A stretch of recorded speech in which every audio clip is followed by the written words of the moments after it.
Good morning, everybody. Welcome to today's webinar on International Day for Persons with Disabilities, IDPD as it's known, 2024, which is the launch of our second annual Disability Poverty Report Card.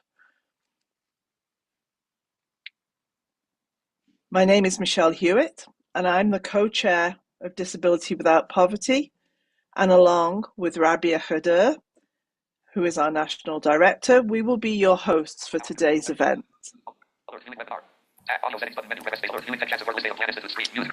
Rabia, we can hear yours.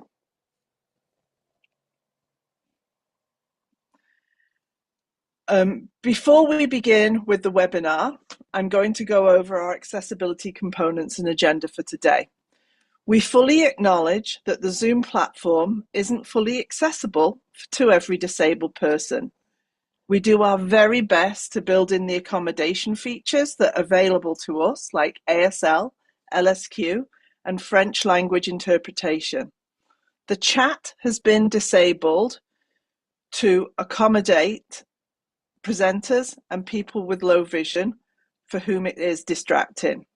If you have any concerns, please send us an email at hello@disabilitywithoutpoverty.ca. If you are experiencing technical difficulties, you will be able to send a chat message to the hosts and panelists. However, offensive language, aggressive behavior, and abuse of any kind will not be tolerated in the chat function. We expect everyone to use respectful language, and we welcome constructive criticism.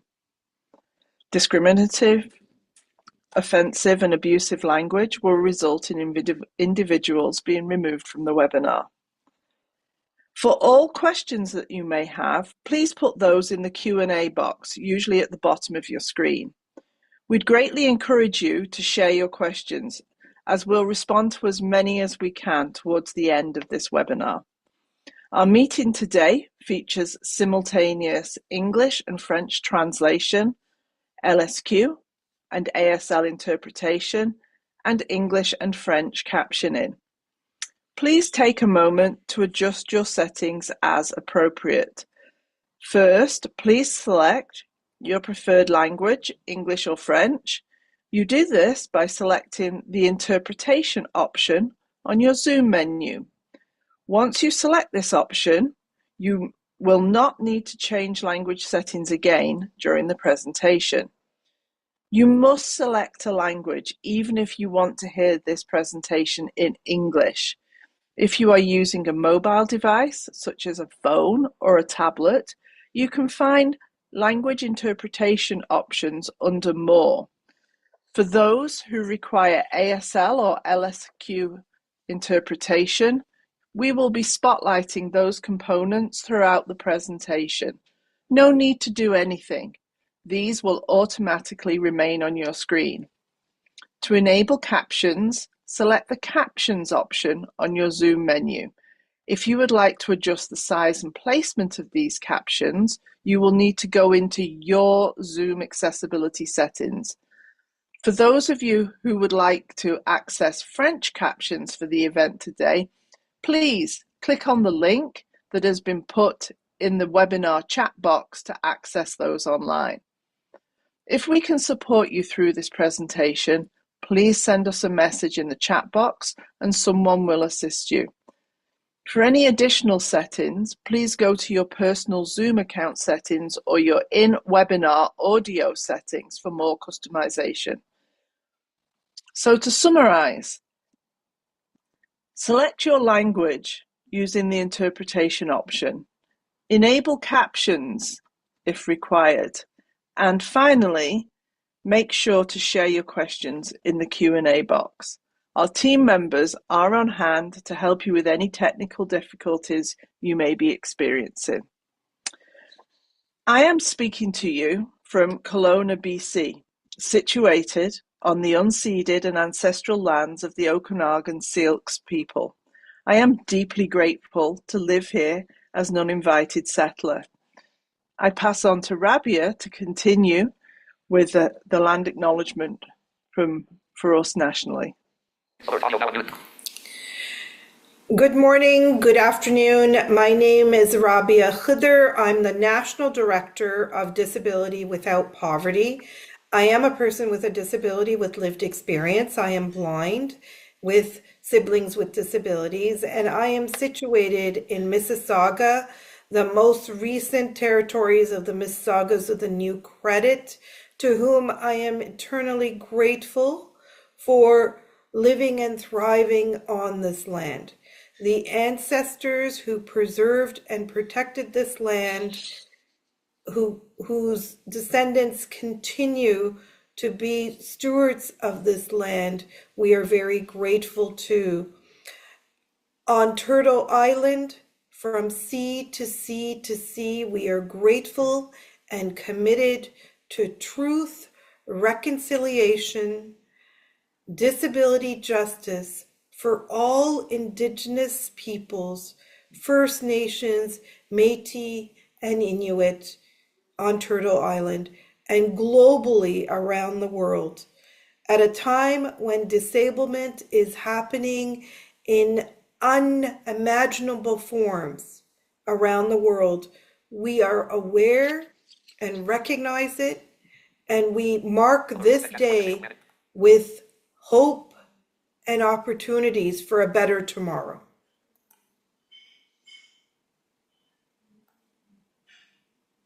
Okay, thank you so much, Rabia. I always appreciate Rabia's land acknowledgements because they are always so beautiful and thorough. So today is International Day of Persons with Disabilities. So celebration to us. As Rabia mentioned, she's a woman with disability, as am I.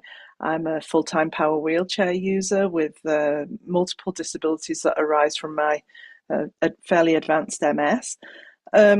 So today, though, we're going to give you a quick snapshot of our year, and then we're going to, which culminates in us telling you about our report card, which has been announced today. And Rabia has already been very busy doing a press conference launch of that. So, Rabia, I'm going to keep you on time today because we do have this video to show and want to make sure we show that, and then we get to some questions. Good morning to you. It's the first time we've seen each other today. So let's start with the year, Rabia. Do you want to take it away? What a year it's been, Michelle. We've been just on a roll. As you know, we've made history with legislation last year, and we carried on our Budget the Benefit campaign. So we started this movement with where's the bill when the bill was promised, moved into budget, where's the bill, budget the benefit. We got the budget. We moved into our Better the Benefit campaign. And before that, we did Shape the CDB. That was the start of the year. Yes. So the Better the Benefit campaign came out of our Shape the CDB and Disability with Possibility report and research, where we engaged over 5,000 people with disabilities through an online questionnaire and peer-to-peer conversations. That report, we took on a bit of a roadshow from Vancouver to Alberta, Ontario, and when I say Vancouver, I should say British Columbia, because that includes Victoria, all the way to Nova Scotia. So we went into local communities having local conversations, meetups, events, activities, ways of featuring the contributions of disabled people. We did a lot of fantastic work in our little roadshow across the country, having conversations to really learn about the lived experiences of people with disabilities and share our lived experiences and engage so that we can carry each other's voices to our local elected officials and to our provincial and federal officials. We had legislative days in in our provinces, talking again to provincial politicians and bureaucrats, saying, hey, we need to cut red tape. We need to make sure there are no clawbacks. Provinces need to continue doing their part to better serve disabled people residing in those provinces with improved benefits, etc., and integrate the Canada Disability Benefit successfully and advocate with us for a more robust and accessible Canada Disability Benefit. So we continued that journey, continued those conversations, calling on the government to better the benefit. When Now, it was Rabia, budgeted, yeah, I was just going to say, Rabia, you and I spent, because Rabia and I, are split across the country, we spent time together back in April as we were there as the budget was announced. So, and it yeah, was a sad day. it was a sad day, Rabia. It Not was because we were together, it was a sad day because the because benefit was, you because the carry amount on. was the amount was absolutely insulting to disabled people, because no time in history did we band together so strongly, build so many coalitions and allyships, and do so much work to impress upon Parliament to lift disabled people out of poverty. And we saw everybody coming together. We did an Angus Reid survey around the same time, Michelle, where over 91% of Canadians said it was time to end disability poverty with the Canada Disability Benefit. And what did we get? Oh, we're going to lift approximately 25,000 Canadians with disabilities out of poverty. That's what the By government came down 2028. with. So here we are calling on government to triple the benefit now, and we will learn more about that with our launch of the Disability Poverty Report Card, but we cannot impress upon more to people that their participation is so critical. And that's what we did with the regulatory process. We drafted a response, we shared it widely, and we encouraged Canadians with and without disabilities, and particularly Canadians with disabilities, to respond, to give their feedback and say, hey, this is urgent. This is a national emergency. Disabled people need to be lifted out of poverty yesterday. And that the benefit has to be accessible and individualized and based on individual income. The cost of disability needs to be taken into account. The DTC is not the best avenue because it's ridden with barriers. People with disabilities should be able to automatically enroll into the benefit, etc., etc. And nothing about us without us, that we have to be involved, central to the whole process.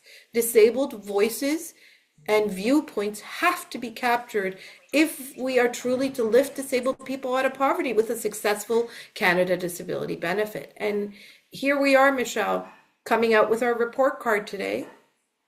Yeah, I think, Rabia, when I look back at this year, I look back with pride at the work that we've done with disability without poverty, but I also look back at with pride at the way that we've come together as a disability community through adversity, right? And that we, inflation has continued to skyrocket. There have been so many things that have taken attention away from us. And as you said, this is a national crisis. It's a national crisis that we're kind of sleeping through, that because people were just invisible and, we're not capable of making ourselves visible in the way that perhaps some other groups are, and that kind of thing. And when I say we, I mean all of us collectively as the disability community have worked so hard and then felt so let down. So yes, Rabia, Exactly. that led us to our second annual report card, right? And so you launched this earlier today in a press conference. Do you want to talk about what the report card says and why it Well, says it? I would say we launched it in a very historic press conference, because not only has Disability Without Poverty and our friends and allies been talking to federal elected officials, MPs from all parties. We have also been talking to provincial officials, MPPs, MLAs, etc. We really went into the grassroots, Michelle. We felt it was really important to get in touch with our city councillors and our mayors because, you know, the federal government has the money and the resources, the provinces have the responsibility, all the programs and services.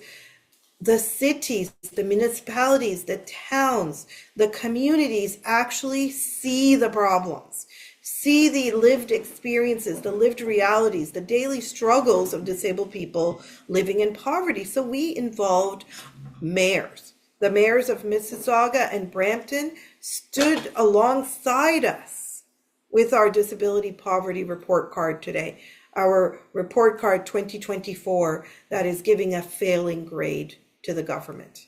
And we have that press conference recorded from this morning that we will be featuring. You know, Rabia, last year, you know, I'm a former school principal, and last year, you know, I said we need to give an I for incomplete, right? Because we hadn't had the numbers for the budget, and we hadn't had a number of other things. And then this year, yeah, we got the budget, and we got the way that it was going, things were going to be made eligible, and we got everything else. And it's still not going to be available until the 1st of July next year. And you know, and there's a lot of time between now and then where anything can happen if anybody, you know, when you're involved in things that relate to politics. And it's an F. I've never given Fs in my career lightly, and I don't give this one lightly either from us as a team, right? And we gave that before what we've all just seen happened, where the government put forward a $250 benefit that missed out disabled people, and that the sum total of what the government was going to spend in 2 months was more than they're going to spend in 6 years on disabled people. So, you know, nothing else there than can be an F. You know what? Can I be really frank about this? Can I be really frank?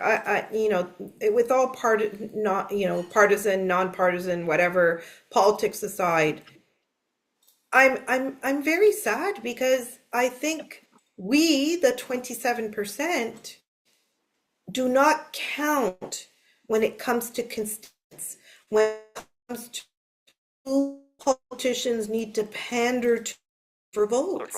We're going to an election year, and yet we are being shortchanged, that suddenly we have found billions to distribute and you know, all kinds of savings to offer,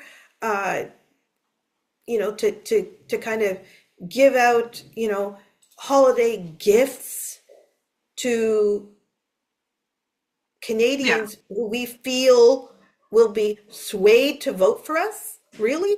And the 27% are being ignored, not even worth a mention.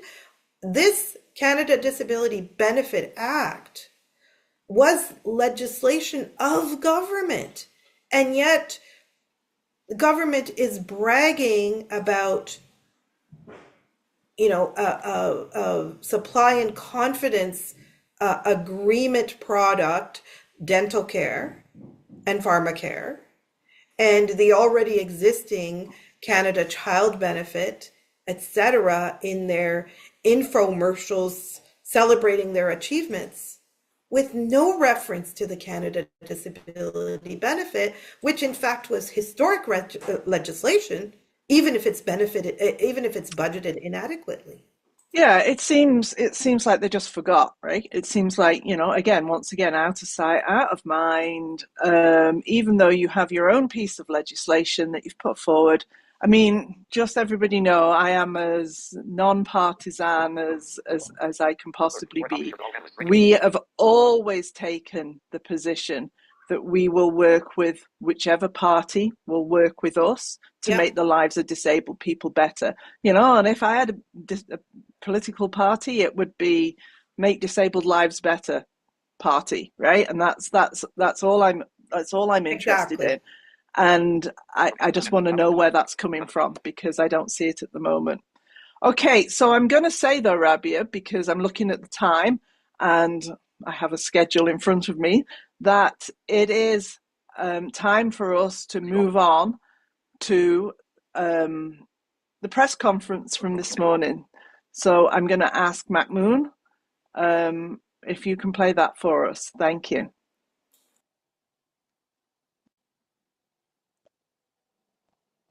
Is there anything else I need to do? No? Mahmoud is screen sharing.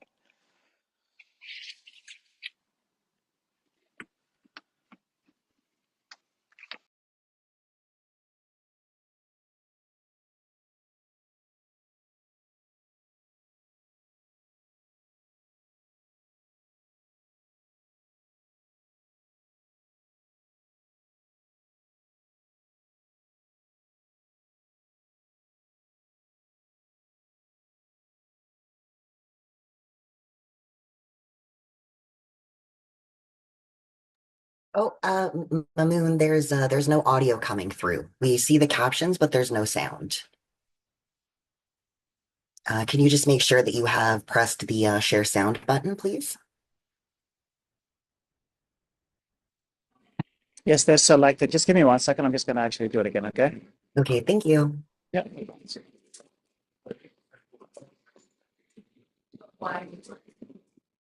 So it's grayed out to be able to select the share sound. It doesn't, it's not enabled.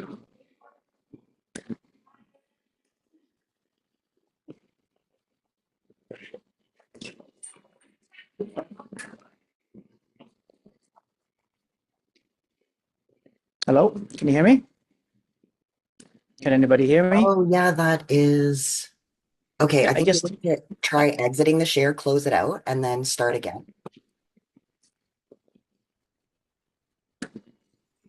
Oh, it's still grayed out. It was working at the beginning. It just got turned off.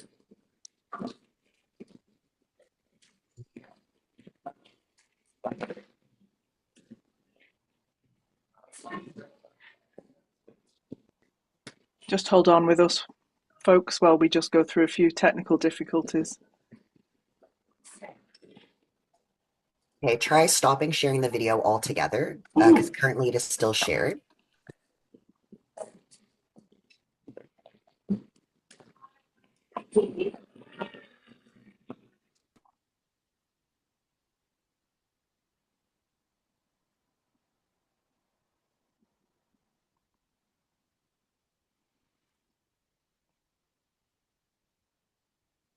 We are just about to start resharing the video to hope that we have I'm really the sound, sorry. It's still everyone. not allowing me to do it. It's not enabled, the share sound option. Hold on. Okay, now try. Just get it again.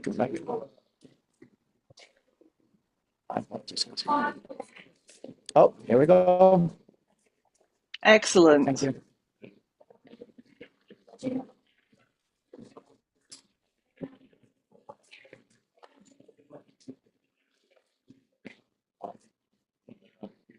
Welcome, everyone, and thank you for being here. Today is the International Day of Persons with Disabilities, which makes this announcement very timely. I'd like to begin by saying thank you to the Disability Without Poverty Campaign 2000, Mayor Patrick Brown and members of Mississauga Council, Martin Reed and Brad Butt, for being here to raise awareness about the ongoing funding shortfalls and the urgent need to eliminate poverty for people with disabilities in our cities and across the country. The efforts these community groups are making is crucial. Their ongoing work makes a real difference for individuals living with disabilities who are striving to rise above the poverty line. In Canada, 1 in 6 people with disabilities are living in poverty. Shockingly, 1 in 3 people living with disabilities are living alone and in poverty, making their situation even more difficult without the support and resources they desperately need. The poverty rate for people living with disabilities is nearly double that of those without disabilities. Poverty should be unacceptable in a country as prosperous as Canada. So too should living in poverty as a result of a disability. The solution to this is not to increase one benefit at the expense of another. Too often do we see a pattern of taking resources away from one need to address another, and that simply does not work. The answer is not to move money around, it's to provide real sustainable support. Those living with a disability need 30% more income than they currently receive to rise above the poverty line. The Canadian Disability Benefit as it stands today is inadequate and falls far short of meeting the needs. What we urgently need is a Canadian Disability Benefit program that provides immediate relief, ensures dignity, and is accessible to all who need it. Right now, only a small fraction of those living with disabilities are eligible to receive the benefit, leaving many without the support they desperately need. I'd also like to take a moment, and recognize Ms. Andrea Zackary from Disability Without Poverty and thank her for being here today and courageously sharing her lived experience with us. As you will hear, her bravery in speaking out today is a reminder of the real-life impact of these issues. People need help, and they need it now. It's time to act. We must work with the province and the federal government to ensure those living with disabilities are seen and are heard. They must receive the financial support they need through both provincial programs and the federal Canadian Disability Benefit so they can again live with dignity. Our council has passed a resolution asking both these levels of government to act. Once again, I thank you for joining us today and helping to carry this important message forward. With that, I would like to turn the podium over to Rabia Khedr from the Disability Without Poverty Group. Rabia has more than 25 years of experience in community organizing, including extensive work for disability justice causes at local, provincial, and national levels. We will then hear from Leila Sarangi from Campaign 2000. She will be sharing results and information from the 2024 Poverty Report Card. The report card highlights government's performance towards people with disabilities who live in poverty, and it's not a good report card. As mentioned, we are also pleased to have Andrea Zackary, a Deaf Outreach Coordinator for Disability Without Poverty, here to share her experiences with us today. We also have Megan here from the Mississauga Food Banks Mississauga, who always comes and always helps. We will conclude the formal remarks portion of today with remarks from Brampton Mayor Patrick Brown. Following remarks from all our speakers, we will open the floor to media questions. I'd now like to welcome Rabia to the podium. Thank you very much. Thank you, Madam Mayor. My name is Rabia Khedr. I'm the National Director of Disability Without Poverty. And as the Mayor has already indicated, the situation of people with disabilities is worse off than ever before. The report card we're launching today in partnership with Campaign 2000, supported by our partners, some of who are present today, Dana Milne from Community Food Centres Canada, Gift Chuma from Marcha Dimes Canada, Sahar Raza from the Daily Bread. We have been working really hard to bring that lived experience, that coalition building, that allyship forward to government and inform them about what the hard realities of living with a disability in poverty are truly about and what we need in order to rectify this. This report card reveals really hard truths. And those hard truths are Canadians with disabilities deserve better. They are living in deep, deep poverty. They cannot afford basic things like over-the-counter painkillers to mitigate the barriers that they experience on a daily basis. We need the government to deliver a more adequate benefit in 2025, and that's why we're calling on the government to in fact triple the benefit. That's our call to action today. We can't start at $200 a month because that barely scratches the surface. With rising housing costs, rising transportation costs, rising costs of shelter and food and transportation from city to city to city vary, but are extreme today for disabled people. Despite, previous opportunities to address poverty, commitments to address the state of affairs for disabled people, things are just getting worse and worse in Peel region and in the GTA in particular. We need this benefit to be tripled. That's our call to action today on this International Day of Persons with Disabilities. We, as people with disabilities, building a grassroots movement through Disability Without Poverty from coast to coast to coast, feel that there is nothing about us without us, and we are standing up and saying nobody should be left behind. No disabled person should be left behind. So we need this benefit to be tripled in order for it to make a meaningful impact. We need it to, in fact, include everybody, have inclusive eligibility criteria that makes it easy for disabled people to access it and not create new barriers, and be fully free from clawbacks. So federal provincial cooperation is essential to ensure no clawbacks. As I always say, the feds have the money, the provinces have the responsibility, and the cities face the challenges or problems. It's time for bold action. We urge the federal government to listen to community,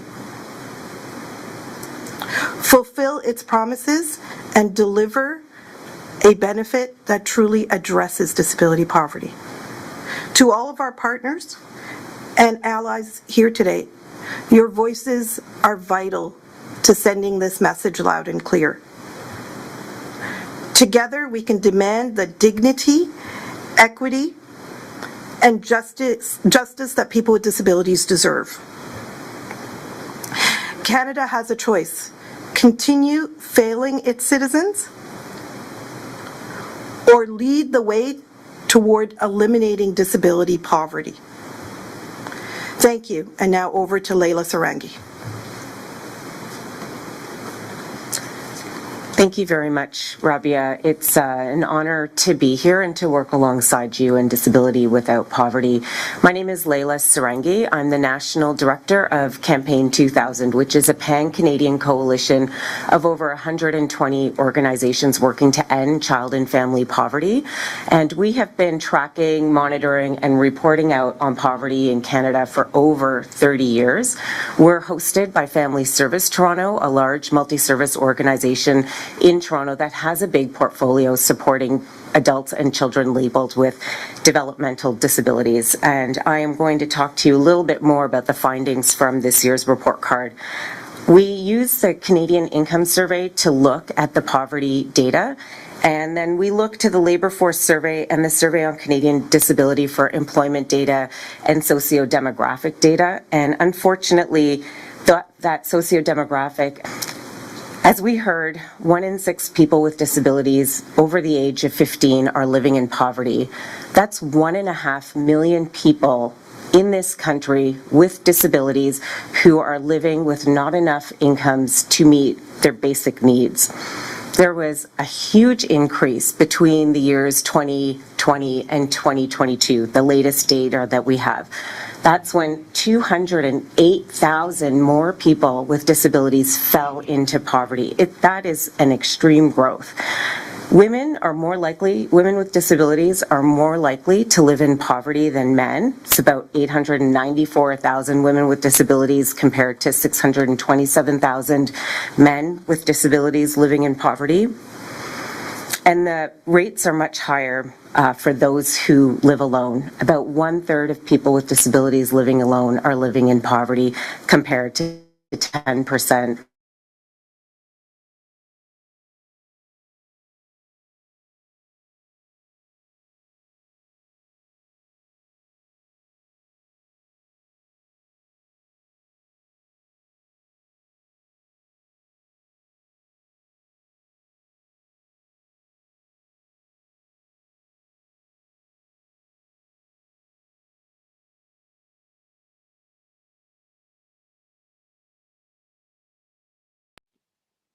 It seems the video has frozen.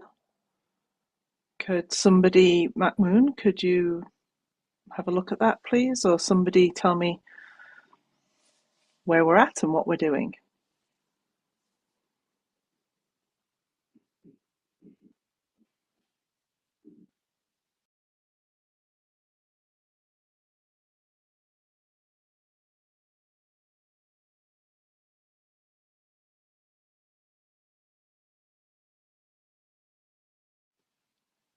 We seem to have lost Mahmoud's connection. So perhaps, Rabia, are you there? Yes, I'm here, Sorry, Michelle. I'm back. Sorry, Oh, guys. Mahmoud's back. I did Okay. lose some internet here. So I'm just You gonna you lost reshare some it again. I'm from just gonna where? From reshare the it. point that, yeah, Yeah, from Leila's comments. Yeah. Okay. absolutely, yes. Thank you.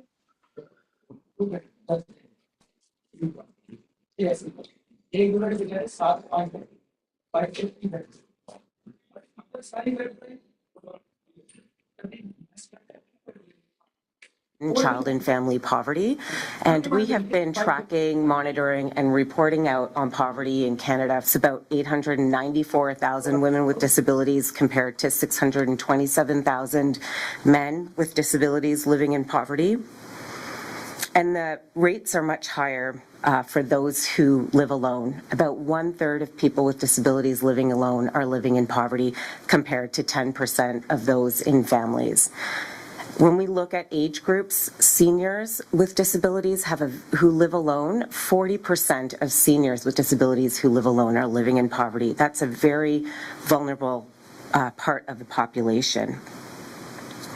One of the other indicators we look at is the depth of poverty.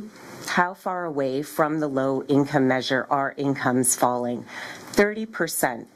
People with disabilities on average need 30% more income to close that gap. The gap closed a little bit during the pandemic when the federal government injected a huge transfers to individuals and families to support them during a crisis. That poverty gap closed a bit, but over those last couple of years, again, we're seeing people falling into deeper poverty. When we look at employment, almost 2/3 of people with disabilities are employed, but that employment rate is much lower than those who do not have disabilities. And severity of disability continues to be an indicator of employment. The more severe the disability, the lower the employment rate. When we look at wages, men and women with disabilities make on average about $1.54 less than those who do not have disabilities, but women with disabilities make about $5 less than those who do not. And disability assistance programs across the country, which are within the jurisdiction of the provinces and territories, are grossly underfunded. They are a legislated state of poverty for people with disabilities. For example, in Ontario, the Ontario Disability Support Program falls $13,000 less than the low-income measure. So if you're relying on ODSP, you need another $13,000 just to bring you up to the poverty line. That's not even a thriving income. And last, I'll just end, as we think about designing a federal benefit and benefits for people with disabilities, we need to make sure that they're accessible. The Canadian Survey of Disabilities found that 1/4 of people with disabilities reported barriers to access both in person and by voice over the phone with the general public, customer service, or government representatives. Nearly 13% of people with disabilities reported barriers to online access to government information, services, and support. And nearly 11% of people with disabilities reported barriers to accessibility with staff of government services or programs. So as we're developing the adequacy of the benefit, we need to ensure there's accessibility, broad accessibility, and design it with people who are living with disabilities so we can understand what those barriers are and dismantle them. Thank you, and now I would like to welcome Andrea to the podium.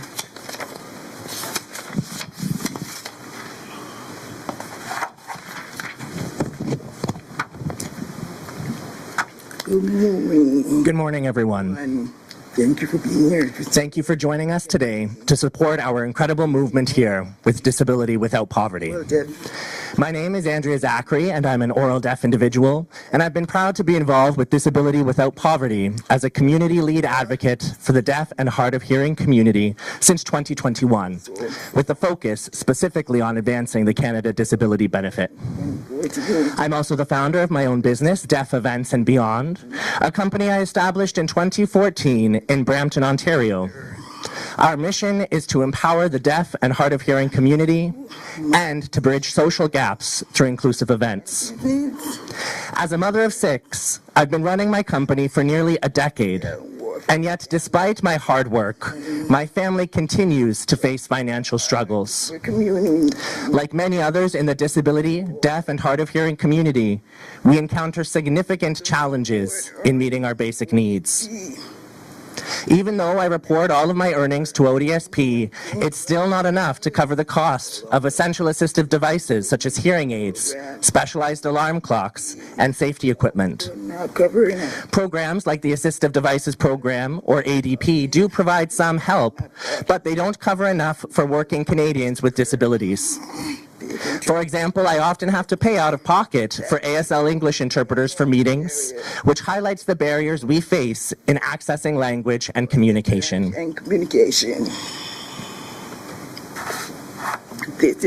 This is the reason why we must fight to rise above the poverty line.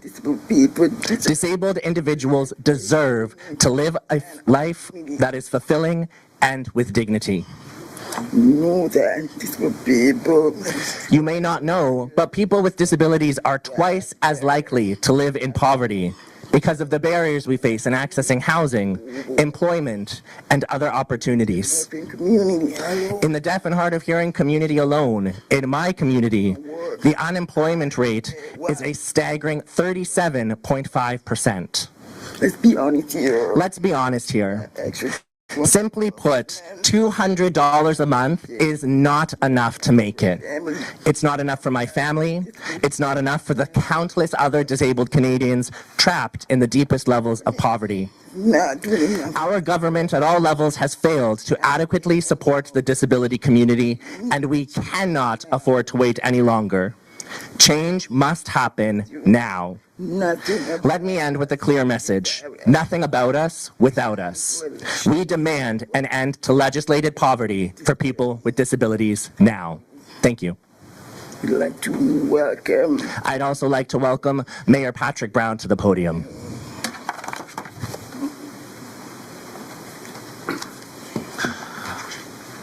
Well, thank you, Andrea, and thank you for having the courage to share your story. It's an honor to join you here today for the International Day of Persons with Disabilities. Today we shine a light on the critical issues surrounding disability and poverty in Canada. I'd like to thank Rabia, Leila, and Andrea for your unwavering commitment to disability justice and equity. And to Rabia, I'd like to say that she is a force of nature who can bring us all together behind a cause we believe dearly in. And a special acknowledgement to my friend Mayor Carolyn Parrish for hosting us all here today at Mississauga City Hall for this important event. Disability Without Poverty and Campaign 2000 deserve immense credit for bringing forward the 2024 Poverty Report Card. This is a sobering report. It highlights the urgent need for systemic change. While it's difficult to see Canada earn a failing grade in addressing disability poverty, this report is a necessary call to action, a reminder that we cannot be complacent. You know, locally, my lens is always local. In Brampton, we recognize that poverty and accessibility barriers are interconnected challenges, and addressing them is a council-driven priority. You know, we have a strategic plan from 2022 to 2026 advancing these goals to make sure that public spaces are accessible, communications, transportation, and customer service is as well. We celebrate champions of inclusivity in our community through the Accessibility Awards programs, highlighting the efforts of local businesses, individuals, and organizations committed to making Brampton barrier-free. Council has also driven the development of an inclusive recreation programs, ensuring individuals with disabilities can fully participate and thrive in our city. And our accessible Brampton transit services reflect our belief that mobility is a right, not a privilege, providing priority seating and features to empower independent travel.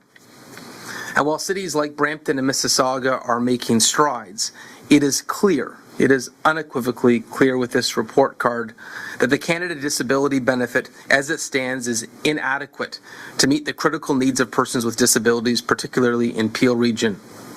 The cost of living in Peel Region, as in many urban centres, is rising steadily. Persons with disabilities, already burdened by additional costs associated with living with a disability, face insurmountable challenges in securing housing, accessing services, and affording basic necessities. The federal benefit is designed, if designed appropriately, has the potential to be transformative. However, the current proposed levels fall short of lifting individuals out of poverty. Many are left to rely on insufficient provincial supports which do not reflect the unique pressures of urban living. Moreover, the application process must be simplified. Many individuals in our community encounter significant barriers to navigating complex bureaucracies, leaving them without the support they desperately need. In Peel Region, the failure to adequately address disability poverty has cascading effects, increased reliance on municipal social services and community support networks, which are already stretched thin. Heightened vulnerability for disabled individuals to housing insecurity and food insecurity, and when we see this growth outpacing infrastructure and funding. A growing disparity between federal commitments and the lived realities of disability. And so today I join Rabia, Leila, Andrea in urging the federal government to revise and strengthen the Canada Disability Benefit. It must be adequate to cover both basic needs and the additional costs of living with a disability. It must be individualized and responsive to personal circumstances, avoiding the harmful effects of household-based means testing. It must ensure the provincial clawbacks are strictly prohibited, preserving the full impact of the benefit for those it is intended to help. So proud to stand with these disability leaders, and we hope that our call will be heard by the federal government. And on that note, I know we all look forward to the questions. Thank you very much to all of our speakers. We're now going to go to questions. I would ask those who are asking to ask one and then a follow-up. I would also ask that you address your question to the person you would like to have it answered by. We'll start with Claire Pasica from CBC. Hi there. My question is to both so mayors. I'm going to ask Rabia if we had can said stop a point the video. that I thought was really interesting. I'm wondering if you can... Yeah, if we could just cut there because we're kind of a little short on time, the way things are running over. Sorry to cut off the question parts. I'm sure, Rabia, that you were absolutely excellent once again. That video is available will be available later on today on our website. If you go to our disabilitywithoutpoverty.ca website, there is a banner at the top of the page that will take you straight to the report card, and a page, that gives you a link that will take you straight to the report card. A wonderful infographic that has been designed for us that really explains what's happening. And there will be a link so that you can watch the entirety of this video, including the part that we've just stopped. I just want to say that while the video has been going, I've also been doing a little bit of Googling in the background to see what our political leaders have said so far today. There is a statement out by the Minister for Inclusion and Disability. Unfortunately, there is nothing in it that offers us new news, because that's what I'm always looking for on IDPD, is that they often make new news. Unfortunately, it says that they hope to bring disabled people up to the level of seniors living on OAP and GIS. That is below the poverty line. Our seniors who are on OAS and GIS live below the poverty line. And so it fills me with horror that the highest that our government can hope for is that we all continue to live in poverty. All disabled people and seniors, that the aspiration isn't to lift all of us, seniors and disabled people, out of poverty. So, and there's I've just checked the feed of news releases from the Prime Minister's office, and there's nothing from there. Rabia, some thoughts? Again, Michelle, I go back to the same thing. Politicians are not taking disabled people seriously. They are not valuing us as constituents. They are not valuing our vote. They are not valuing the influence that we have amongst our family members, and so on and so forth. So, although in spirit we saw tremendous support for lifting disabled people out of poverty across all parliamentarians, unfortunately, when it comes to putting their money where their mouth is, they are certainly falling short.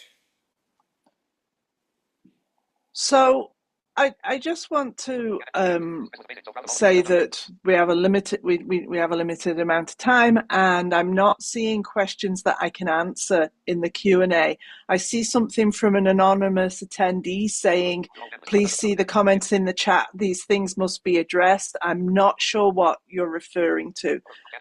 Questions come into us through this Q&A box, and that's what I'm looking for. And if it's something that you think should be addressed, we're here to support that. We're not able to change things, address things. That's not what, unfortunately, we're not the government. If we were the government, things would be significantly different. I think we could all agree. I just want to give a little bit sense to people of where we go from here in terms of the Canada Disability Benefit. So Rabia mentioned earlier that we had the regulations published by the government, and we were all given the opportunity to respond one way or another. And that once we get into the spring, the government will publish what they call Gazette 2, and that is their final version of the regulations, and that is the regulations that will make the benefit. And as far as we know, that date for starting paying out the benefit is the 1st of July, and it will be to people who have filed taxes, like this year's taxes, and it will be to people who are already on the disability tax credit. So we're also, one of the things the government promised was that they were going to pay for the medical portion of that, and we still have no news on that. We were promised news in the fall, and that has still not happened. Obviously, as soon as we get news on any of those pieces, we will share it as widely as we possibly can, and I'm sure all our partners in other and allies in other disability organisations will do that too. So it's absolutely crucial that you keep your eyes and ears open in everything that we do, that to look for what's going to happen in the spring, and what it is that you need to do personally to be prepared to be able to access the disability tax, the Canada Disability Benefit, when it happens. Rabia, is there something Your Freudian slip was perfect. We actually need people, if they are able to, and if they do not already qualify, to do the paperwork for the Canada Disability for the disability tax credit. So the way to get the Canada Disability Benefit is filing your taxes for the current year. For the previous year. So for 2024, you'll need to file your taxes. You will need to qualify for the disability tax credit, and meet the income cutoff in order to receive the Canada Disability Benefit. Now, we know the disability tax credit is not the best avenue, but it's what we have. We will continue to fight for improvements, to fight for automatic enrollment, for cutting red tape, for no clawbacks. All those commitments we've made, we will continue to fight for. However, in the meantime, if you are not receiving the disability tax credit as a qualifier, please do the paperwork if you can afford to pay the fees involved. If you cannot afford to pay the fees involved, see if somebody out there will do it for free. And stay tuned for more information. Check out information that we will put out, that our friends at Plan Institute are putting out on their website for the CanadaDisabilityBenefit.ca website. Our friends at Canadian Council on Disability will be putting out. Other partners and friends are doing their part, like DABC, Disability. DABC in Disability Alliance British Columbia, and others. Stay tuned. Figure out how to get onto the DTC, because that is the gateway. Meanwhile, we need you to talk to your politicians. Do not stop talking. It's holiday season. There will be holiday parties. There will be open houses. They will be showing up at events and markets and festivals and in the malls to shake hands and take photo ops. After all, 2025 is an election year. So take on those opportunities to talk to your politicians, talk to political hopefuls and MPs and ministers, and say, hey, triple the benefit. That's it. So Rabia, a number of questions came in that I'm going to answer as quickly as possible. One asks, what does the opposition have to say about this? So the Conservatives are not saying a whole lot. So if your MP is a Conservative, please ask them. The NDP, Benita Zarillo, their disability critic, continues to work hard on this and currently has a private member's bill on clawbacks that she has announced and recently put through managed to get a motion that was unanimously accepted by the House through all the mishmash that's happening at the moment. Yes, postal strikes, somebody is saying, is causing disabled people no end of harm when it comes to rent payments and checks and those sorts of things. We hear you, and we continue to put pressure on. Somebody said if you work, they'll be you won't even get $200. There'll be clawbacks. We're working so hard on that. We're pushing and pushing, and we have no clawbacks guaranteed in 5 provinces and territories at the moment, and we keep working on the rest. Somebody says, is there a deadline for change to the $200 amount? They can change it at any time. We invite them to change it regularly, all the way up to and including once the benefit starts. That somebody says that if you have an adult, you're a parent on disability and you have an adult child, RDSP doesn't help them now. We hear you long and clear on that people need help now, not when they're 59. And Plan Institute has created a fund for the fees on the disability tax credit application, says Camille. Thank you very much. So with that brings us to the very end. I need to take this time as the chair of the board here to thank everybody that it takes to put this webinar together. You saw today with a number of technical things, and you see with the people that we have supplying ASL and LSQ and chat. It takes a massive team for these webinars. Beyond that, for Disability Without Poverty, we are a small but mighty band of warriors. There is a small band of people working here. I thank them for every hour that they put in, the way they go above and beyond, how they take all of your comments to their hearts. And I thank Rabia for her huge leadership of everybody in our team. I look forward to 2025 with great promise. I really hope that we're going to see massive change. Oh, and of course, how could I forget? I really want to thank the people that allow us to exist as DWP with their support, from Maitrey, McConnell, the Vancouver Foundation, the Hamilton Foundation, the Toronto Foundation, and many other sponsors and people that give us their time, pro bono to support us with whatever it is we're doing. I send you from my family to yours as the end of the year approaches. Very best wishes. I hope that you're warm, safe, and well fed, and we will keep on the fight in 2025. Very best wishes from Rabia and myself.